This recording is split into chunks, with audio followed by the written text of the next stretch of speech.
तो 2011 में ये जो चल रहा था मूवमेंट, ये कोई रैंडम नहीं था। इसके पीछे श्योरली यूएसए इन्वॉल्व था।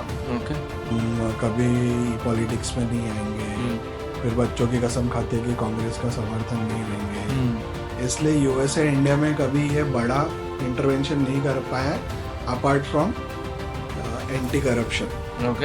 1971 के पहले चाइना को एक्सेप्ट ही नहीं करता था एज अ नेशन यूएसए, और इसके लिए जो पुराना प्रेसिडेंट था जो कि इनका ही पपेट था वो सपोर्ट नहीं करता, इसलिए लोग जेलेंस्की को लाते हैं। वैसे ही इन्होंने केजरीवाल का इमेज बिल्ड किया, double size T shirt, Reynolds का पेन।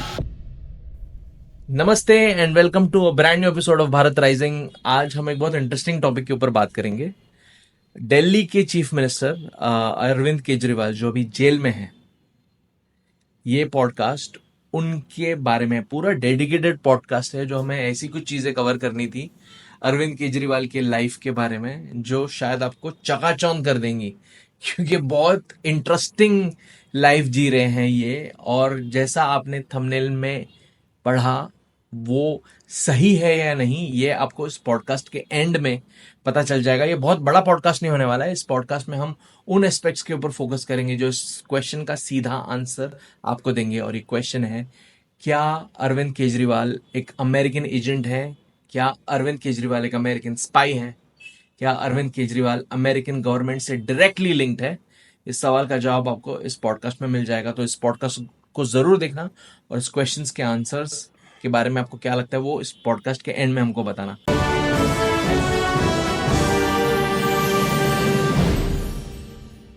तो हम पॉडकास्ट का शुरुआत करते हैं। सत्यम, सबसे पहले तो नमस्कार, और कैसे हैं आप, हमें बताइए पहले। नमस्ते रविश, कैसा फील कर रहे हैं आप? अच्छा है, क्योंकि ये बहुत इंटरेस्टिंग टॉपिक है आज का। देखिए तो स्ट्रेट टॉपिक के ऊपर आते हैं। आप बताइए हमें कि अरविंद केजरीवाल सच में क्या अमेरिकन स्पाई हैं? क्या ये अमेरिकन गवर्नमेंट से लिंक्ड है? देखिए, अब कैसे है कि ये जो अरविंद केजरीवाल है, जिनको कुछ लोग प्यार से सर जी या घुंगरू सेठ भी कहते हैं, तो अब ये जो फिनोमिना है ये पब्लिक लाइफ में आया कैसे, इसके पीछे की कहानी क्या, ये हम समझने की कोशिश करते हैं। तो 2011 में इंडिया में होता है एंटी करप्शन मूवमेंट, जिसको अन्ना मूवमेंट भी कहते हैं। और इससे कई लोग जुड़े थे। पर क्या ये रैंडम चीज थी जो इंडिया में हो रही थी, या उस समय और दुनिया में क्या हो रहा था? तो आप ये बोलने की कोशिश कर रहे हैं कि ये अरविंद केजरीवाल अन्ना हजारे का डेवलप किया हुआ सेटअप नहीं था, प्लान या स्ट्रेटेजी नहीं थी, ये एक इंटरनेशनल एजेंडा था जो भारत के बाहर से भारत में आया। राइट। तो ये एंटी करप्शन मूवमेंट सिर्फ इंडिया में नहीं हो रहा था, पूरे एशिया में, मिडिल ईस्ट में हो रहा था, और ये स्टार्ट किया था बराक ओबामा की गवर्नमेंट ने। तो आप देखेंगे 2010 के दशक में Libya, Syria, Sudan, even UAE में, जॉर्डन, मोरक्को, ट्यूनिसिया, सभी जगह पे कुछ ना कुछ पब्लिक प्रोटेस्ट मूवमेंट चल रहे थे। और इसका बहुत बड़ा इम्पैक्ट हुआ। ट्यूनिसिया में गवर्नमेंट चेंज हो गई, इजिप्ट में गवर्नमेंट चेंज हो गई, सीरिया में सिविल वॉर शुरू हो गया, लीबिया में यूएसए ने मिलिट्री इंटरवेंशन करके गद्दाफी को मार दिया। तो 2011 में ये जो चल रहा था मूवमेंट, ये कोई रैंडम नहीं था। इसके पीछे श्योरली यूएसए इन्वॉल्व था। तो कैसे है कि अमेरिका को हमेशा चुल मचती है। तो जब 2001 में ट्विन टावर पे अटैक हुआ, उसके बाद अमेरिका ने बोला वॉर ऑन टेररिज्म। तो 2001 का पूरा दशक उसमें गया। वो लोग अफगानिस्तान में घुस गए, इराक में घुस गए। अभी ओबामा अपना गवर्नमेंट में आता है 2009 में, ठीक है। तो अभी अपना कुछ नया प्रोजेक्ट लॉन्च करेगा ना भाई, तो ये प्रोजेक्ट लॉन्च करता है। इससे फिर वो लीबिया में वॉर स्टार्ट कर देता है और सीरिया में वॉर स्टार्ट कर देता है। तो वॉर एक धंधा है। जब से पिछले 200-300 साल से यूएसए वॉर में इन्वॉल्व रहा है कहीं ना कहीं। उनका पर्सनल एजेंडा है, दुनिया में कहीं पे भी वॉर कराओ और उससे बेनिफिट ले लो। यस। तो अब आज के जमाने में सिर्फ एक ही प्रेसिडेंट था, प्रेसिडेंट ट्रम्प, जिसने कहीं पे वॉर नहीं करा है, इसलिए उसको धोखे से हरा दिया इलेक्शन में। और नया वाला आ गया बिडेन, उसने भी वॉर चालू कर दिया। जैसे पाकिस्तान के टीवी चैनल्स पे आते हैं, मगरूमी ताकतों ने सीज फायर करा लिया, मगरूमी ताकतों ने ये करा लिया, वो करा लिया। तो वैसे ही मगरूमी ताकतों ने डोनाल्ड ट्रम्प को निकलवा दिया प्रेसिडेंट की पोस्ट से। तो अभी इसमें आप गेम देखिए क्या है, तो अभी 2011 में पूरे दुनिया में कहीं ना हर पूरे एशिया में प्रोटेस्ट चल रहे हैं और इसके पीछे यूएसए है। और इसमें आप देखिए इंडिया में क्या हो रहा है। तो इंडिया में ये क्या कर अन्ना मूवमेंट चल गया, इसमें फिर केजरीवाल फोरफ्रंट पे आ गए। तो इसके पहले केजरीवाल कहाँ थे ये समझते। तो 2000 के दशक में केजरीवाल का एक तो गवर्नमेंट एम्प्लॉय थे इंडियन रेवेन्यू सर्विसेज में, इनका कुछ खुद का एक एनजीओ था परिवर्तन नाम से, जो नॉन रजिस्टर्ड था। ये पॉलिटिक्स में आने के पहले मतलब नॉट इवन पॉलिटिक्स, ये मूवमेंट अन्ना हजारे और अरविंद केजरीवाल की मूवमेंट हुई उसके भी पहले से ये रजिस्टर्ड। Okay okay. तो एनजीओ जैसे इंडिया में धंधा है, इंडिया में एनजीओ पूरे वर्ल्ड से ज्यादा एनजीओ इंडिया में अकेले है। तो अभी इस एनजीओ क्यों बनते हैं, फॉरेन फंडिंग लेने के लिए बनते हैं। तो इनका जो पहले बिजनेस था एनजीओ का परिवर्तन नाम से, जो रजिस्टर्ड नहीं था तो इनको फॉरेन फंडिंग नहीं मिलती थी। फिर इन्होंने एक दूसरा एनजीओ बनाया रजिस्टर्ड कबीर। तो अभी जैसे ही रजिस्टर्ड एनजीओ बन गया, फॉरेन फंडिंग कबीर को किसने दी, फोर्ड फाउंडेशन। फोर्ड फाउंडेशन कौन है, यूएसए। ठीक है, फोर्ड फाउंडेशन यही फाउंडेशन है जो हेनरी फोर्ड, जो फोर्ड कार कंपनी है उसकी। तो दो यूएसए गवर्नमेंट CIA से, जो इनकी एक्सटर्नल एजेंसी है, स्पाई एजेंसी, उससे दो फाउंडेशन लिंक्ड है। एक है फोर्ड फाउंडेशन, एक है रॉकरफेलर फाउंडेशन। ओके। लोग जिसको भी पैसा दे रहे हैं तो समझ लो CIA बोल रही है इनको पैसा दो, इसलिए दे रहे हैं। रॉकरफेलर तो I think if I am not wrong one of the richest banker है। तो ये दो फाउंडेशन पुराने हैं और नए इसमें आया जॉर्ज सोरोस ओपन सोसाइटी और ओमिडियर नेटवर्क। ओमिडियर नेटवर्क मतलब पेपाल कंपनी। तो ये जो ट्रांजैक्शंस होते हैं, तो ये जो नाम सुनोगे आप तो समझ लो इसमें USA government CIA directly involve है। तो फोर्ड फाउंडेशन पैसा देती है कबीर को। ठीक है, इसके बाद 2006 में इनको मिलता है मैग्सेसे अवार्ड। अब तो ये इंटरनेट पे अवेलेबल है, पब्लिकली कोई भी देख सकता है। Magsaysay award. हाँ, तो ये मैग्सेसे कौन था, इस आदमी का नाम था रेमन मैग्सेसे। ये फिलीपींस का प्रेसिडेंट था और ये प्रो यूएसए प्रेसिडेंट था। तो वहां पे भी एक सिविल वॉर हुआ था जिसमें प्रो रशिया चाइना लॉबी थी और प्रो यूएसए लॉबी थी। तो इसमें प्रो यूएसए था प्रेसिडेंट। तो ये मर जाते हैं 1957 में। तो जैसे ही मर जाते हैं CIA एक लेटर लिखता है रॉकरफेलर को कि भाई इसके नाम से अपने को अवार्ड चालू करना है। तो रॉकरफेलर ओके कर देता है। तो CIA हेड का लेटर अभी पब्लिकली वेबसाइट पे अवेलेबल है, CIA.gov पे, इस इंसिडेंट से रिलेटेड। हाँ, तो जो 2018 में ये डॉक्यूमेंट डिक्लासिफाई हो गए। तो डिक्लासिफाइड डॉक्यूमेंट आप पब्लिक में देख सकते हो। अगर कोई इंडिविजुअली गूगल करेगा कि भाई रमन मैग्सेसे CIA, तो ये लेटर अवेलेबल है। तो CIA बहुत लोगों को अवार्ड देती है, सॉरी रमन मैग्सेसे अवार्ड बहुत लोग को मिलता है। इसमें कुछ जेन्युइन होते हैं, कलाकार को देते हैं, प्रतिभा के क्षेत्र में ऐसा बहुत देते हैं, और कुछ ऐसे लोग होते हैं जिनको पॉलिटिकली यूटिलाइज करना होता है। तो पॉलिटिकली यूटिलाइजेशन वाले अवार्ड अब ज्यादा बढ़ गए। तो अभी इसमें 2006 में इनको अवार्ड मिला। अवार्ड मतलब मोटा पैसा। मैं एक फॉरेन कंट्री से, मतलब काइंड में नहीं है, ऐसा ट्रॉफी शील्ड नहीं है, मेडल नहीं है, पैसा भी है। हाँ, पैसा, बहुत पैसा है। जैसे मैं एक फॉरेन कंट्री हूँ और मेरे को इंडिया में एक किसको पैसा देना है, तो भाई मैं अवार्ड दे दूंगा, उसके बाद पैसा बाय डिफॉल्ट मिल गया। ओके। तो जैसे ये पैसा आता है, अरविंद केजरीवाल नौकरी छोड़ देते हैं। और एक नया एनजीओ बना लेते हैं। भाई अब एनजीओ ही इतना बड़ा बिजनेस है कि नौकरी का जरूरत ही नहीं है। राइट, ठीक है। तो अपना ये public cause policy for public cause करके कुछ ऐसा एनजीओ डाल देते हैं, तो इससे इनका धंधा चालू हो जाता है एनजीओ। उसके बाद ये अन्ना हजारे मूवमेंट आ जाता है 2011 में। तो उस टाइम देखो बोलते कि हम सिर्फ करप्शन मिटाना चाहते हैं, लोकपाल लाना चाहते हैं, हम कभी पॉलिटिक्स में नहीं आएंगे, फिर बच्चों की कसम खाते कि कांग्रेस का समर्थन नहीं लेंगे। तो पर वो फाइनली चीफ मिनिस्टर बन जाता है दिल्ली का। हाँ, उसके बाद देखो क्या करते हो, ऑल ओवर इंडिया इलेक्शन लड़ते। तो एक तो इलेक्शन खर्चे वाला काम है, प्लस आप कोई भी पार्टी देखोगे तो पहले और रीजनली स्ट्रांग होती है, फिर नेशनल एस्पिरेशन। करेक्ट। पर इनको नेशनल एस्पिरेशन पहले क्यों है? क्योंकि इनको ऊपर से कोई बोल रहा है कि भाई तू पीएम बनेगा तभी तू हमारा काम कर सके। मतलब टेक्निकली ये एक पपेट शो है। यस। जिसमें mister khejri is the puppet of the American government. तो अभी ये टाइप के जो मूवमेंट है ना, वो इंडिया में फेल क्यों हो जाते हैं? क्योंकि इंडिया में ना इतना डाइवर्सिटी है कि बहुत कम पर्पसेस है जिसके लिए लोग इकट्ठा थे, जैसे एंटी करप्शन जो चीज है वो सबको रेजोनेट करती है। पर इसके अलावा हर क्षेत्र के, प्रांत के, और लैंग्वेज का बैरियर है, कल्चरल, लोकल कल्चर के बैरियर से वो क्रॉस नहीं हो पाते कम्युनिकेशन में। इसलिए यूएसए इंडिया में कभी ये बड़ा इंटरवेंशन नहीं कर पाया apart from anti corruption. Okay. तो अभी ये एक पपेट है, हम इसको और एक पपेट से कंपेयर करते हैं। अब दूसरा पपेट है यूक्रेन में, जेलेंस्की। हाँ।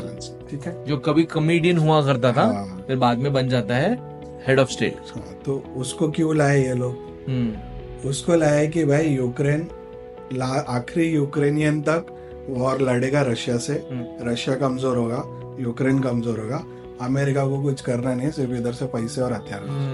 और अमेरिका तो वैसे भी कोल्ड वॉर चल ही रहा है काफी सालों से रशिया के साथ, और वो नहीं चाहते कि रशिया की तरक्की हो, तो इसने बिड़ा दिया दोनों को, और अभी रशिया और यूक्रेन का प्रॉब्लम चालू हो गया। तो ये गेम क्यों चेंज हुआ आप समझिए कि पहले इनका था फोकस वॉर ऑन टेररिज्म, फिर अचानक इनको रियलाइज हुआ अरे यार रशिया का इकोनॉमी स्टेबल हो गया, ये ऑयल गैस बेच के बहुत पैसा कमा रहा है, मिनरल्स है, चाइना का भी इकोनॉमी स्टेबल हो गया, तो now we have to focus on the great power competition again. तो इनको एक पपेट चाहिए था यूक्रेन में जो रशिया को एंगेज करे और लॉन्ग ड्रॉन वॉर में उसको वीक करे। ओके। देखिए, वॉर आप जीते या हारे आपका नुकसान होता ही है। अंडरस्टूड। ऐसे इनको एक पपेट चाहिए इंडिया में जो चाइना को एंगेज करे। ओके। तो अब ये दो जगह ट्राई कर रहे हैं, एक केजरीवाल और एक श्री राहुल गांधी। अभी ये इससे यूएसए यही चाहता है कि इंडिया और रशिया डायरेक्ट वॉर में चले जाए, दोनों का नुकसान हो और यूएसए का नंबर 1 पोजीशन बना रहे। मतलब इंडिया का या तो पाकिस्तान या चाइना से जंग छिड़ जाए, और रशिया का तो ऑलरेडी यूक्रेन के साथ चल ही रहा है। नहीं, यूएसए इंडिया पाकिस्तान जंग नहीं चाहता है, यूएसए इंडिया चाइना जंग चाहता है, क्योंकि उसको चाइना को वीक करना है। बट पाकिस्तान तो अमेरिका के साथ अच्छा ही है, टट्टू है। देखो, अमेरिका का गेम समझिए आप। रशिया को काउंटर करने के लिए इन्होंने चाइना को अपने साथ में लिया। कब लिया? 1971 में। तब तक रशिया चाइना का बहुत दोस्ती था। 1969 में इनका छोटा बॉर्डर कॉन्फ्लिक्ट होता है। उसके बाद उस 1971 के पहले चाइना को एक्सेप्ट ही नहीं करता था as a nation USA. United Nation में चाइना था ही नहीं, मतलब जो ताइवान था उसको ही चाइना बोलते थे, छोटा सा। ताइवान अगर हम मैप पे भी देखेंगे तो बहुत छोटा टेरिटरी है, तो चाइना ताइवान के कंपैरिजन में China is a bigger geographical territory. इतने बड़े पॉपुलेशन को यूएसए कंट्री नहीं मानता था टिल 1971। तो 1971 में जो प्रेसिडेंट था, निक्सन गोज टू चाइना, ऐसा एक लाइन है। तो पहले ये लोग पाकिस्तान के थ्रू चुपके मिटिंग करते हैं, हेनरी किसिंजर इन्वॉल्व था इसमें। और इसका ही इम्पैक्ट बांग्लादेश वॉर में इंडिया के अगेंस्ट होता है। तो इस पे बहुत इंटरेस्टिंग बुक है, द ब्लड टेलीग्राम, लोगों को पढ़ना चाहिए। Blood Telegram. हाँ, तो जो पर्सन है जिसने टेलीग्राम लिखा है उसका नाम, उसका सरनेम था ब्लड। ब्लड एज इन खून, BLOOD। हाँ। इंटरेस्टिंग। तो अब ये चाइना को अपने साथ मिला लेते हैं रशिया के अगेंस्ट, ठीक है। फिर अब चाइना के अगेंस्ट इनको कौन चाहिए? India, to counter China.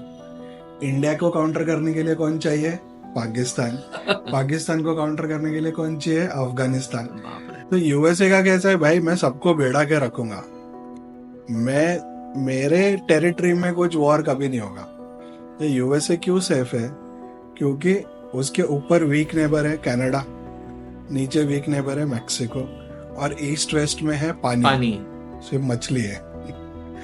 तो इसको बोलते हैं मुनरो डॉक्ट्रिन। मुनरो डॉक्ट्रिन क्या है कि जो भी यूएसए के पास नॉर्थ अमेरिका और साउथ अमेरिका में जितना भी वाटर है, सी, उस पे पूरा कंट्रोल यूएसए का होना चाहिए, और वो कंट्रोल लाने के लिए पूरे साउथ अमेरिका में सारी गवर्नमेंट्स चेंज की है यूएसए ने। तो ये पूरे दुनिया में डिक्टेटर इन्होंने बैठा है, और डेमोक्रेसी के नाम पे हल्ला भी यही करते सबसे ज्यादा। समझ गया, अंडरस्टूड। तो इंडिया में इनको एक एसेट क्रिएट करना था, जिसका परिणाम है अरविंद केजरीवाल।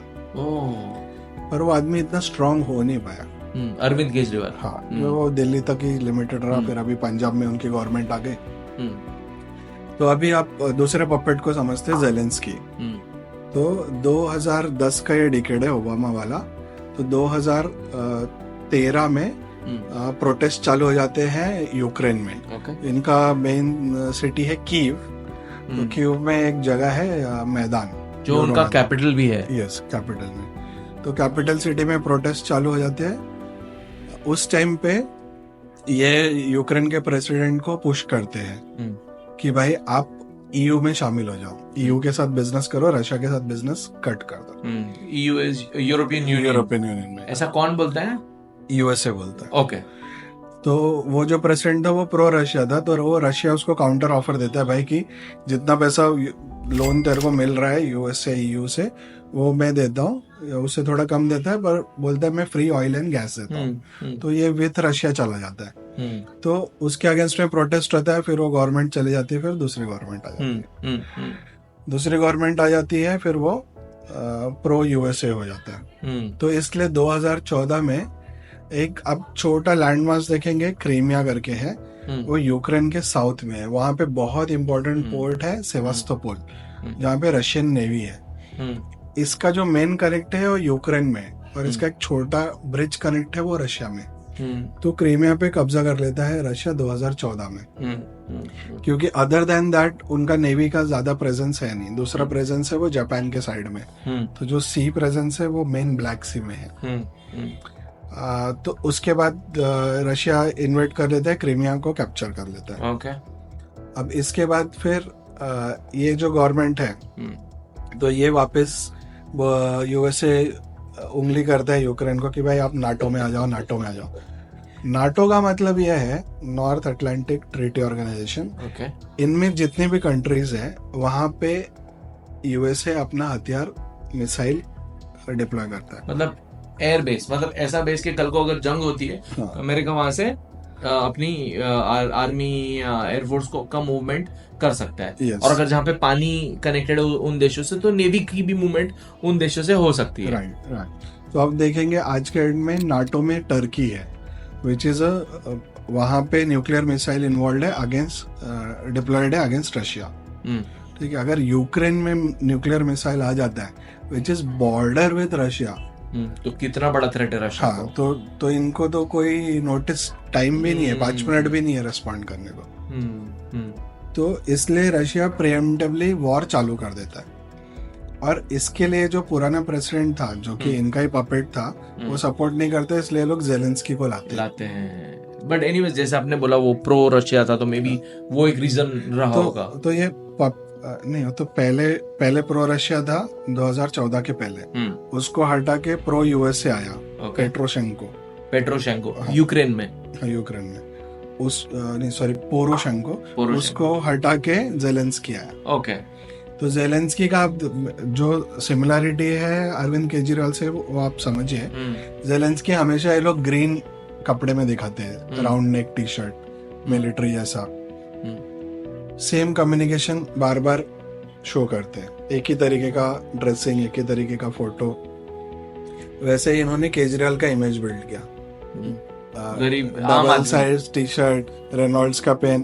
अभी लाख रुपए का उसने संडास बनाया, पर शर्ट खरीदता है, शर्ट खरीदेगा ढीला ढाला, और उसमें 10 रुपए का रेनॉल्ड्स का पेन। बहुत इंटरेस्टिंग एक वीडियो भी है जी न्यूज का, जहाँ पे जी न्यूज के एक जर्नलिस्ट रिपोर्टर उनको पूछते हैं कि आपके तो शर्ट में भी होल है, लेकिन आप रहते हैं इतने महंगे घर में, तो ये अब शर्ट क्यों नहीं बदल रहे हैं? तो बाद में अरविंद केजरीवाल का वहां पे भी एक रिस्पॉन्स था। लेकिन जो आप बोल रहे हैं उससे मुझे ये तो समझ में आ रहा है that Arvind Kejriwal American government से अभी इतना स्ट्रांगली लिंक्ड है, लेकिन जिस तरह के ऑब्जेक्टिव्स और जिस तरह का प्लान ज़ेलेंस्की के थ्रू अमेरिका का रशिया में, वैसा अमेरिका क्या चाहता है इंडिया में क्या हो, आई मीन गोइंग फॉरवर्ड, उनका ऐसा बड़ा विजन क्या है? देखिए अभी इसमें देखिए कैसा है, जो कम्युनिकेशन में दिखा रहा था हाँ. कि ये जो कम्युनिकेशन है कि केजरीवाल का इमेज ऐसा बिल्ड करना है, पब्लिक लाइफ में उसको ऐसे प्रोजेक्ट करना है, तो क्या केजरीवाल का इंडिविजुअल दिमाग का सोच नहीं है, ये जो कम्युनिकेशन स्ट्रेटेजी ये यूएसए से आता है, इंजेक्ट किया है मतलब। हाँ, ये सीआईए से आता है कि भाई इसका पब्लिक पर्सनालिटी ऐसा बिल्ड करो। हाँ, मतलब ये जो हो रहा है वो अरविंद केजरीवाल की तरफ से एग्जीक्यूशन है उसका। हाँ. प्लानिंग स्ट्रेटेजी तो बराबर ऐसा है, गोरे कर रहे हैं। हाँ, वहां तो से ओके। इसमें इनका जो एंड गोल है वो यही है कि इंडिया और चाइना वॉर में घुस जाए, एक दूसरे में घुस जाए, और इससे चाइना भी वीक होगा, इंडिया भी वीक होगा। अभी देखिए इकोनॉमी में नंबर 1 है यूएसए, उसके पास फायर पावर भी है, लेकिन अभी उसका इकोनॉमी में डेट बहुत बढ़ गया है, खर्चा बहुत बढ़ गया है, और उसका जो आर्म फोर्सेस है बहुत ज्यादा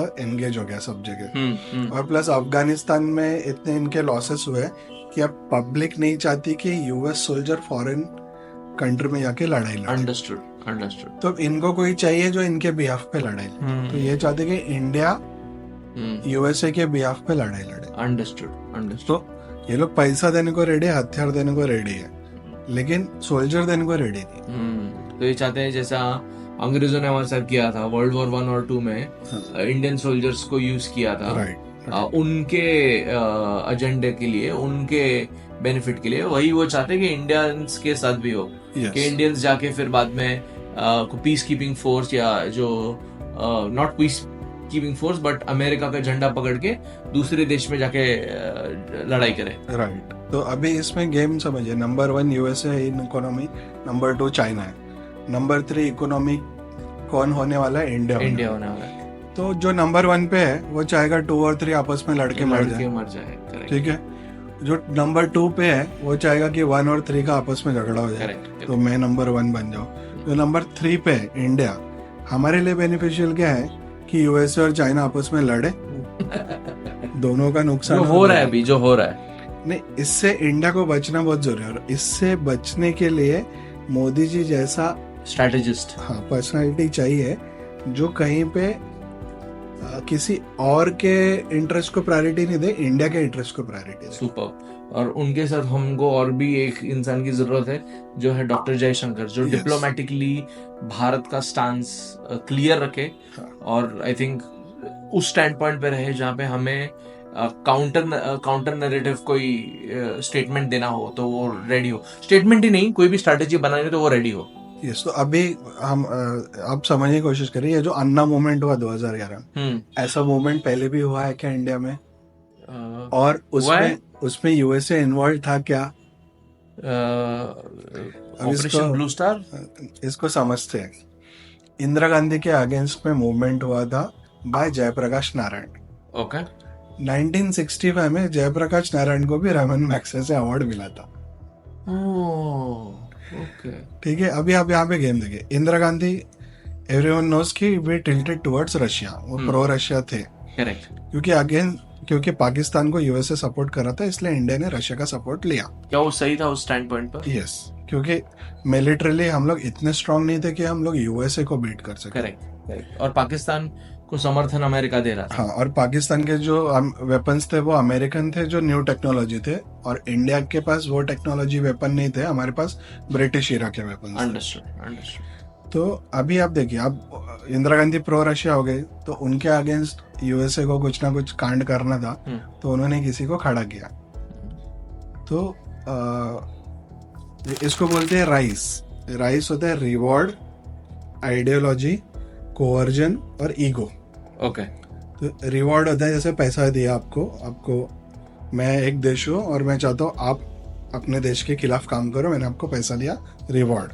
ओके। आइडियोलॉजी, आप रशिया में हो, वहाँ कम्युनिस्ट गवर्नमेंट है, और आपका आइडियोलॉजी कैपिटलिज्म है। ओके। तो मैं बोलूंगा कि भाई आप अपने आइडियोलॉजी के लिए लड़ो, अमेरिका आपको सपोर्ट करेगा। ओके। सिमिलरली अमेरिका कैपिटलिस्ट है, उसमें रशिया जाता है, वहाँ के साइंटिस्ट को बोलते हैं कि भाई ये गवर्नमेंट कैपिटलिस्ट है, तो इसके खिलाफ काम कर। Okay okay. तो आइडियोलॉजी के लिए लोग लड़ते हैं। दिस होता है कोअर्जन, कि भाई तेरे गलत काम का कच्चा चिट्ठा मेरे पास है, तो मैं जैसा बोल रहा हूँ वैसा कर, मैं पोल खोल दूंगा। और चौथा होता है ईगो, जो मेरे हिसाब से रिवॉर्ड और ईगो ये दो मोटिवेशन है अरविंद केजरीवाल का। क्यों?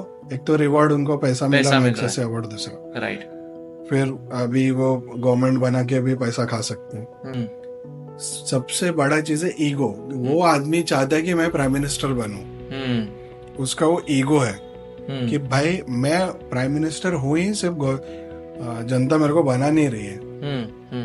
ठीक है, ये same ego factor Rahul Gandhi का भी है, कि वो हमेशा बोलते थे कि जब वो वायनाड है तो राहुल गांधी क्या बोले, नॉर्थ की जनता ही बेकार है, उनको नहीं पता कि अच्छा पॉलिटिक्स क्या होता है, इसलिए मेरे को नहीं चुना। फिर भी नॉर्थ के लोग राहुल गांधी को वोट करेंगे। तो वो साउथ में जाके बोला कि भाई साउथ की जनता कितनी इंटेलिजेंट है और ऐसा। तो ईगो, तो ये अरविंद केजरीवाल के केस में रिवॉर्ड और ईगो दोनों फैक्टर काम कर रहे हैं। ओके। तो अभी इंदिरा गांधी के केस में क्या होता, वो प्रो रशिया इंडिया ने टिल्ट किया और यूएसए ने उनके अगेंस्ट काम किया। ओके। अब इंडिया में क्या हो रहा है, जो केजरीवाल है ये खुल्लम खुल्ला यूएसए टिल्ट है। इनका सब कनेक्शन आप देखोगे। अभी वो राघव चड्डा यूके में बैठा है। वो इंडिया आने वाला है कि नहीं आने वाला है? वो आग का ऑपरेशन का वेट कर रहे हैं। ओके। स्वाति मालीवाल उनके पार्टी की यूएसए में बैठी है। ये लोग वहाँ के जो डीप स्टेट है, वहाँ पे लंदन के अलावा एक सिटी ऑफ लंदन है जो ये डीप स्टेट रन करता है। और खालिस्तानी इसका भी बहुत अच्छा स्ट्रॉन्ग कनेक्शन है इनके साथ। तो ये खालिस्तान मूवमेंट को पूरा सपोर्ट है यूएसए का through Canada and UK. Right. तो अभी आप देखिए कि ये जो लॉबी है ये पूरा यूएसए लॉबी है। दूसरा लॉबी है चाइना का, जहाँ पे राहुल गांधी सलामी ठोकने गए थे 2008 में, साइन करके आए। पर राहुल गांधी को पता चल गया कि भाई चाइना इंडिया में ऐसा कुछ मोदी को हटाने का कैपेसिटी नहीं है, इसलिए वो चाइना को सपोर्ट करते हैं। लद्दाख में चाइना घुस गया, लद्दाख में चाइना घुस गया। और वो दूसरी तरफ फिर लंदन में जाके बोलते कि भाई ये इंडिया में डेमोक्रेसी मर रहा है लेकिन वेस्ट वाले कुछ कर नहीं रहे, वहां भी भीख मांग रहे। तो ये दोनों तरफ खेल रहे हैं राहुल गांधी। तो अभी गेम ये है कि यूएसए चाहता है कि कोई प्रो यूएसए है और चाइना चाहता है कोई प्रो चाइना है। इसलिए अरविंद केजरीवाल उनका चीफ एजेंट है। हाँ, तो अभी इंडिया के लिए बेनिफिशियल क्या है, नरेंद्र मोदी सरकार। ये तो ना प्रो चाइना है ना प्रो रशिया, ये प्रो इंडिया है। भारत की भलाई और भारत के लोगों की भलाई के बारे में सोच रहे हैं। राइट। तो अभी ये जो खेल है ये तो हो गया। अब गवर्नमेंट के पास क्या इंफॉर्मेशन है वो हमको नहीं पता, पर इसलिए नरेंद्र मोदी गवर्नमेंट ने इनको स्कैम करने दिया। जब पूरा स्कैम कर लिया, उसका एविडेंस इकट्ठा कर लिया, उसके बाद इनको पहला ही चालू हुई है। ये अब जो भी लिकर स्कैम हुआ है, अरविंद केजरीवाल जो कारण की वजह से जेल में गए वो बोल रहे हैं। राइट। तो स्कैम किया इसलिए तो जेल में डाला है, पर इनके लिंक फॉरेन कंट्रीज से है और उसको प्रूव करना डिफिकल्ट है, इसलिए इनको स्कैम में फंसा के जेल, स्कैम में जो गलत काम किया है उसके बूते पे इनको जेल में रखा जाएगा। तो इसमें बीजेपी ने तो कुछ नहीं किया है, या तो ना ही प्राइम मिनिस्टर मोदी ने किया। आई थिंक ये जो हुआ है जो भी इंसिडेंट, उसमें अरविंद केजरीवाल का खुद का इन्वॉल्वमेंट है। केजरीवाल को कॉन्फिडेंस था कि भाई मेरे को हाथ लगाएंगे तो यूएसए यहाँ पे इंडिया में दंगा करवा देगा और एक मूवमेंट करा देगा। इसीलिए अमेरिका और जर्मनी वो कंट्री था ना दूसरा, जो अरविंद केजरीवाल के अरेस्ट से प्रॉब्लम था उनको, कि भाई ये केस को फेयरली डील करना। अरे तुम्हारा क्या हक है भारत देश के इंटरनल मैटर्स में देखने का? देखो, डिफेंस वाइज देखेंगे, वर्ल्ड वॉर 2 होने के बाद ये नाटो बन गया, तो नाटो के थ्रू जर्मनी के पास तो न्यूक्लियर वेपन नहीं है। ये डिफेंस के मामले में पूरी तरह यूएसए पर डिपेंड है। राइट। तो एक तरीके से in matters of defence Germany and Japan are vassal state, मतलब जो यूएसए बोलेगा वही करेंगे। Even Japan? यस। ओके। क्योंकि व्हाट इज वसाल स्टेट? मतलब मांडलिक, मतलब उनके अंडर। हाँ, कंट्रोल। जैसे होता है ना, अरे देख मेरा दोस्त आएगा, देख उसके बाद मैं तेरे को कैसा पीटता हूँ। तो मैं कमजोर हूँ, बट मैं जिसकी वजह से धमकी दे रहा हूँ मैं किसी और के बंदे कंधे पे बंदूक रख के मार रहा हूँ क्योंकि मुझे पता है कि वो बंदा आके मुझे प्रोटेक्ट करेगा। राइट। तो जापान इसलिए कि जापान को कभी यूएसए ने ग्रो होने ही नहीं दिया, क्योंकि उनको डर था कि अगर जापान वापस से स्ट्रांग हो जाते तो अमेरिका को थ्रेट होगा। और जर्मनी इसलिए कि जर्मनी को पहले से ही यूएसए ने ऐसा शेप किया पॉलिसी कि आप इकोनॉमिकली स्ट्रांग हो जाओ पर डिफेंस में आप हमारे पे ही डिपेंड हो। This is post war, right? Post second world war. तो इसलिए आप देखोगे कि जो भी किसी और कंट्री में कुछ कर सकता है, इसको हमेशा आप देखोगे खालिस्तानी लोग यूएसए में रहेंगे। पाकिस्तान का कोई एक्साइल होता है तो लंदन ही जाता है। ईरान का जो पुराना राजा का बेटा है रेजा पहलवी का, तो फ्रांस में बैठा है। तो वेस्टर्न कंट्री किसी ना किसी गोटी को अपने पास रखते हैं जो कभी ना कभी काम में आएगी। समझ में आया? तो पपेट्स। हाँ, तो अब ये एक पपेट है यूएसए का जो जेल में है। इसके लिए 2 बार यूएसए स्पोक्स पर्सन ने जर्नलिस्ट के थ्रू क्वेश्चन पूछा है और केजरीवाल के फेवर में स्टेटमेंट दिया। जर्मनी वाले ने भी स्टेटमेंट दे दिया। पर अब ये अपने एसेट को छोड़ देंगे कि भाई मैंने तो हमारा तो काम हो गया है, ये अभी ये मोहरा मेरे किसी काम का नहीं है। यस, तो अभी केजरीवाल काम का नहीं है, इसलिए या उसको छोड़ देंगे या उसको फर्दर और सपोर्ट करेंगे, ये देखने वाली चीज है। कंक्लूड करने के लिए कुछ अब बताना चाहेंगे इन द एंड? तो कंक्लूड मेरे को ये करना है कि ये देखिए, जो भी कोई भी मूवमेंट होता है ये कोई ऑर्गेनिक नहीं होता है, फॉरेन इंटरवेंशन के थ्रू होता है। पहले भी जयप्रकाश नारायण मूवमेंट से कौन निकला? जातिवादी नेता निकले, मुलायम सिंह, लालू यादव, शरद यादव, वो सब, ये सब लोग निकले। अभी यहाँ अन्ना हजारे मूवमेंट में कौन निकला? तो अरविंद केजरीवाल। और अन्ना हजारे तो बेचारे गायब ही हो गए। वो मैं दर्शकों से रिक्वेस्ट करूंगा, एक छोटी बुक है बहुत, Animal Farm by George Orwell, American author है। यस, तो ये एक बहुत पतला बुक है, ये एक फिक्शनल बुक है, पर इसको पढ़ने से आपको पता चल जाएगा दुनिया में कोई भी मूवमेंट होता है, ये कम्युनिस्ट वाले, सोशलिस्ट वाले, उसके बाद उसमें से क्या निकलता है। वाह। तो अभी देखिए रशिया में हुआ मूवमेंट, जार चला गया, ट्रोत्स्की ने मूवमेंट किया, लेकिन लेनिन पावर में आए। ऐसे ही यहाँ पे मूवमेंट किया जयप्रकाश नारायण ने, पर पावर में आए लालू यादव, मुलायम यादव। वैसे ही दिल्ली में अन्ना मूवमेंट हुआ अन्ना हजारे के नाम पे, पर पावर में आए केजरीवाल। तो ये सब कुछ आप वो एक बुक में आप समझ जाओगे, ये सब दिखा हुआ है, पर्दे के पीछे बड़ा खेल है। और यूएसए को अपना नंबर 1 मेंटेन करने के लिए नंबर 2 चाइना में वॉर में उसको एंगेज करना है ऑन फॉरेन टेरिटरी। अमेरिका नहीं चाहता कि अमेरिका के धरती पे वॉर हो। अब ये फॉरेन टेरिटरी में यूजफुल इडियट कहाँ मिलेगा? यूजफुल इडियट जैसे यूक्रेन में जेलेंस्की मिला इनको, वैसे इनको जापान में कोई यूजफुल इडियट मिलेगा, या फिलीपींस में मिलेगा, या इंडिया में मिलेगा। ये एक देखने वाली बात है। हाँ, तो मेरा दर्शकों से रिक्वेस्ट है कि मोदी जी को वोट दे, किसी और यूजफुल इडियट को प्राइम मिनिस्टर ना बनने दे। इंटरेस्टिंग। ओके, तो ये था हमारा पॉडकास्ट अरविंद केजरीवाल के ऊपर, और हमने आपको हमारे एविडेंसेस, हमारा रिसर्च और हमारा जितना भी हमने नॉलेज एक्वायर किया है इस टॉपिक से रिलेटेड, वो हमने शेयर किया आपके साथ। आप ये सब तक इंटरनेट के ऊपर अवेलेबल है, पब्लिक डोमेन में अवेलेबल, आप खुद सर्च कर सकते हैं और अंडरस्टैंड कर सकते हैं। आपको कमेंट में आप हमें बताइए कमेंट में कि अगला वो यूजफुल पपेट कौन हो सकता है अमेरिका के लिए। और इस वीडियो को जितने लोगों के साथ शेयर कर सकते हैं उतने लोगों के साथ शेयर कीजिए जो समझते हैं कि अरविंद केजरीवाल तो एक्स्ट्रॉर्डिनरी पर्सन है, दिल्ली के लिए ये कर रहे हैं, वो कर रहे हैं, फ्री कर रहे हैं चीजें, बट उसके पीछे क्या एजेंडा है इस वीडियो के थ्रू हमने आपके सामने रखा है। इस वीडियो को शेयर जरूर कीजिए क्योंकि हमें कुछ नया करना है और भारत को बेहतर बनाना है। Thank you for watching, see you next week. जय हिंद।